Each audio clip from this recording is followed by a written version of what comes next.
ধারাবাহিকের শুরুতে দেখা যায় যে রাজদেব বাবু রিতকে ফোন করে, তো রিত ফোন ধরতেই রাজদেব বাবু সরাসরি জানায় যে তুমি বিদ্যাকে নিয়ে আমার বাড়িতে আসতে পারো।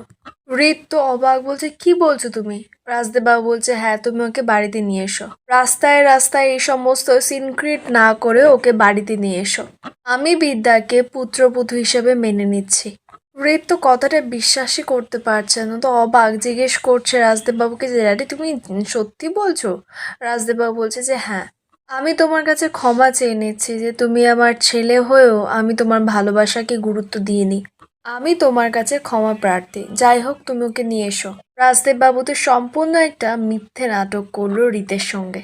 রাজদেব বাবু ফোন রাখতেই রূপ তখন এসে রাজদেব বাবুকে জিজ্ঞেস করছে তুমি কাকে আসতে বললে দাদা? রাজদেব বাবু তো বলতে চাইছিল না, রূপ তখন বলছে বিদ্যাকে। তুমি বিদ্যাকে চ্যাটার্জি বাড়ির বউ বলে মেনে নেবে কেন? কারণটা কি? তখন রাজদেব বাবু বলছে কারণটা আবার কি? আমার ছেলে ওকে ভালোবাসে, ব্যাস। রূপ বলছে ব্যাস, নাকি কলেজ ঘেরাও হয়েছে বলে, তোমার সম্মান হানি হচ্ছে বলে, নাকি তুমি সোশ্যাল মিডিয়ায় ট্রোলড হচ্ছ বলে? নতুন কিছু কি প্ল্যান করেছো বলো তো তোমরা দুজন মিলে, তুমি আর কাশ্যপ ব্যানার্জি মিলে? হ্যাঁ, এতদিন তো বিয়ে বিয়ে খেলা খেলেছো, এবার কি বাড়িতে বউ এনে ওই খেলা খেলবে? কি হলো, আপনি চুপ করে আছেন কেন? কথার উত্তর দিন। তোমাদের কাছে তো টাকাটাই সব, রিলেশনশিপে তো কোনো ভ্যালুই নেই। তুমি আমাকে একটা কথা বলো যে তুমি রাজশ্রী আর বিদ্যার সম্পর্কটাকে এতটা ভ্যালু দিচ্ছ কেন? তোমার কি মতলব আছে? রাজদেববাবু চিৎকার করে বলছে রাজু ভদ্রভাবে কথা বল, তুই ভুলে যাস না যে আমি তোর দাদা হই। সৃঞ্জয় খবরটা শুনে ছুটে এসেই রাজদেববাবুকে জিজ্ঞেস করছে দাদা আপনি সত্যি বলছেন? আপনি বিদ্যাকে এই বাড়ির বউ হিসেবে মেনে নিয়েছেন, ওকে এই বাড়িতে ডাকছেন?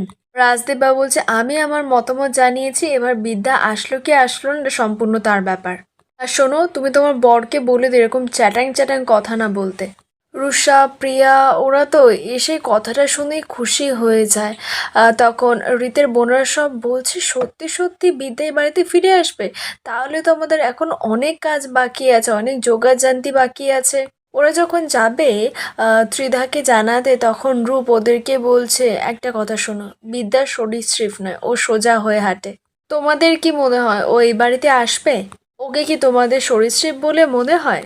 আমার তো মনে হয় না বিদ্যা ওরকম কোনো মেয়ে। দেখো আগে কি হয়, ও আসে কি না। অপরদিকে হৃদ তো বিদ্যাকে বোঝাতে শুরু করেছে যে ওদের বাড়িতে ফিরে যাওয়ার জন্য। বিদ্যা তো কোনো মতেই যেতে চাইছে না। হৃদ বলছে ড্যাডি তো মত দিয়ে দিয়েছে, বিদ্যা তুমি বোঝার চেষ্টা করো। বিদ্যা তো জেদ ধরে আছে যে ও যাবেই না। হৃদ বলছে বিদ্যা আমি তোমাকে একটা কথা বলছি তো, কোনো রক্তপাত হবে না, কোনো অস্ত্র চলবে না, শুধুমাত্র একটা চেক, ব্যাস সব কিছু সলভ হয়ে যাবে। বিদ্যা বিদ্যা বলছে কি বলছেন কি আপনি? কিসের চেকের কথা বলছেন? রিত তারপরে একটা প্ল্যান বিদ্যাকে বলেই বিদ্যাকে বলছে বুঝেছো? বিদ্যা বলছে না, আমি এও স্ত্রী হতে পারবো না, আমার পক্ষে সম্ভব না। আমার ছাত্রছাত্রীদের ভবিষ্যৎ কি হবে? আমি ওদের জীবন নিয়ে খেলতে পারবো না। রিত বলছে বিদ্যা আমি রিকোয়েস্ট করছি প্লিজ চলো, নইলে তোমার একার পক্ষে এই যুদ্ধটা জেতা খুবই ডিফিকাল্ট। রিত তো বারবার করে বলছে তুমি এই লড়াইটা একা জিততে পারবে না বিদ্যা, আমি তোমাকে বলছি, তাই তুমি চলো, হোক না তোমার বরণ, হোক না কাল রাত্রি ফুলশয্যায়, যাই হওয়ার হোক। বিদ্যা তারপরেই রিতের কথাগুলো ভালো করে ভেবেই রিতকে বলছে ঠিক আছে আমি যাব। রিত তো খুব খুশি হয়ে যায়। রিত তারপরেই চলে যায়, গিয়েই দরজার সামনে দাঁড়ায়। তো রুষা রিতকে দেখেই তো বাড়ির সকলকে ডেকেছে, তো সবাই এসেছে। সৃঞ্জয় রিতকে বলছে রিত তুমি? রিত বলছে হ্যাঁ আমি, কিন্তু আমি একা আসিনি, আমার সঙ্গে আরো একজন এসেছে। সৃঞ্জয় বলছে কে সেটা? বিদ্যা তখনই তো রিতের পাশে এসে দাঁড়ায়। রাজদেব বাবু বিদ্যাকে দেখে ত্রিধা ওদেরকে বলছে দরজার সামনে সঙ্গের মতো দাঁড় না করিয়ে রেখে বরণটা করে নাও।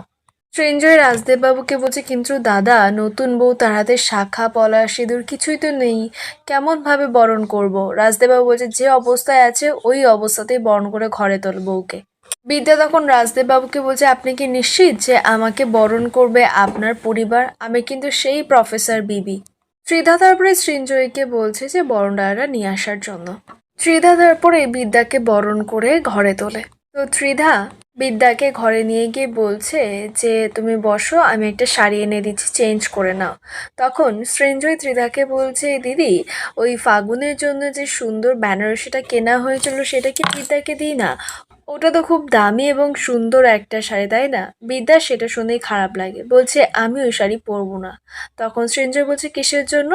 বিদ্যা বলছে যে কারোর নামে আনা শাড়ি বা কোনো জিনিস আমি ব্যবহার করতে শিখিনি। পৃথি পায়েল ওরা তখন বিদ্যাকে বলছে তা বড়দাও তো অন্য কারোর জিনিস, ওর বিয়ের কার্ডে এখনো অবধি ফাগুনের সঙ্গে ওর নামটা জলজল করছে, সেখানে তো কোথাও বিদ্যা ব্যানার্জির নাম নেই। ত্রিদা তখন পায়েল প্রীতি ওদেরকে বলছে তোর একটু চুপ কর না, তো কেন বেশি কথা বলিস। তারপরে ত্রিদা বিদ্যাকে বলছে তুমি একটুখানি বসো, আমি তোমার জন্য শাড়ি নিয়ে আসি। তখন সৃঞ্জয় ত্রিদাকে বলছে এত আধুনিকা বইয়ের তো কোনো প্রয়োজন নেই, তাই না? যে বউ হাতে শাখা পলা পরবে না, সিঁদুর পরবে না, সব কিছু কেনা আছে, গয়নাগাটিও কেনা আছে, আমরা পাঠিয়ে দিচ্ছি। বিদ্যা তখন সরাসরি বলে যে থাক, আমি এখানে সং সাজতে আসিনি। হৃদকে কথাটা শোনায়, তো সবারই খুব খারাপ লাগে। ত্রিদা বিদ্যাকে বলছে তুমি খুব রুক্ষ। তখন বিদ্যা হাত জোর করে বলছে আমাকে মাফ করবেন, পরিস্থিতি আমাকে রুক্ষ বানিয়েছে, আপনাদের অপমান করাটা আমার উদ্দেশ্য নয়। আমার উদ্দেশ্য এই বলেই বিদ্যা চুপ করে যায়। ত্রিদা বলছে কি উদ্দেশ্য? তখন হৃদ ওদেরকে বলছে এখন থাক না এসব কথা, ও তো কত টায়ার্ড, তাই না? সৃঞ্জয় বলছে হ্যাঁ শুনলাম, আমার হাজবেন্ড বলল কলেজে যাওয়া, মার দাঙ্গা হাঙ্গামা করা, প্রেস মিডিয়া, চ্যাটার্জি বাড়ির মুন্ডুপাত করা, সবই তো করে ফেলেছো, তাই না? মান সম্মান তো কিচ্ছু রাখুনি ওই রাজদেব চ্যাটার্জির। তা বলছে ওনাকে শ্বশুর হিসেবে মেনে নিয়ে সংসার করতে পারবে তো? না আসলে তোমরা তো সাপে নেউলে, তাই। বিদ্যা বলছে আপনি কাকে সাপ বলেন কাকে নেউল বলেন সেটা আমি জানি না, কিন্তু আপনি তো এ বাড়ির বউ, তাই না? আপনি এ বাড়ির বউ হয়ে মিস্টার রাজদীপ চ্যাটার্জিকে যদি আপনি সাপ বলেন তাহলে সেটা ভালো বলা হয়নি, আপনার বলাটা উচিত হয়নি। পায়েল প্রীতি বিদ্যাকে বলছে তুমি তো বেশ ঠেস দিয়ে কথা বলতে পারো। রুষাও বিদ্যাকে বলছে হ্যাঁ, তুমি যে আমাদের খুব ভালো বৌদি হবে এটাই আমরা আশা করি। বাড়িতে ঢুকেই প্লিজ ঝামেলা লাগিয়ে দিও না। তখন হৃদ ওদেরকে বলছে ওর বোনদের যে কি হচ্ছে এসব, থাক না এসব কথাবার্তা, কেমন একটা অস্বস্তিকর পরিবেশ তৈরি হয়েছে। হৃদ ওর বোনদের বলছে এই তোরা এখন ওখান থেকে যা তো, ও একটু রেস্ট নিক ঘরে। ওর বোনরা চলে যেতে হৃদ ওর মা কাকি ওদেরকে বলছে চলো তো বিদ্যা তুমি রেস্ট নাও। তখন ত্রিদা যাওয়ার আগে বিদ্যাকে বলে যায় যে বিদ্যা একটা কথা বলি, এই বাড়িটাকে লড়াইয়ের ময়দান বানিয়ে ফেলো না, এই বাড়িতে যেন কোনো প্রেস মিডিয়া এসব না আসে, তোমার শ্বশুর আর তোমার মধ্যে যেন পিসিসিআই কলেজ না আসে।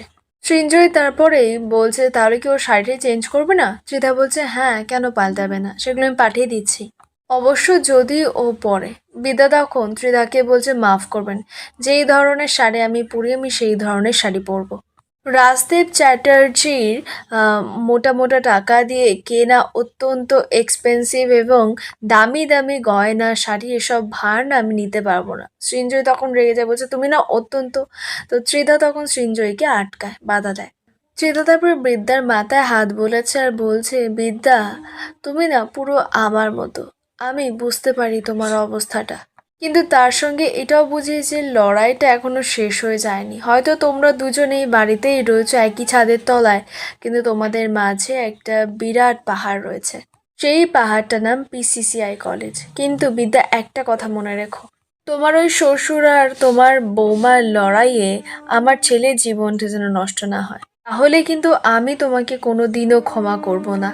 এই বলেই ত্রিধা সৃঞ্জয় ওখান থেকে চলে যাওয়ার পর বিদ্যা তখন বলছে আমার এখানে একদম আসা উচিত হয়নি, সত্যি আসা উচিত হয়নি। হৃদ বলছে মানে? বিদ্যা বলছে আমার এখানে আসা সত্যি উচিত হয়নি, আমার এখানে ভীষণ অস্বস্তি হচ্ছে, আমার নিজেকে এখানে খুব ছোট মনে হচ্ছে। আর এখানেই আজকের পর্বের আপডেট শেষ হয়, দেখা হবে আগামী পর্বের আপডেটের সঙ্গে।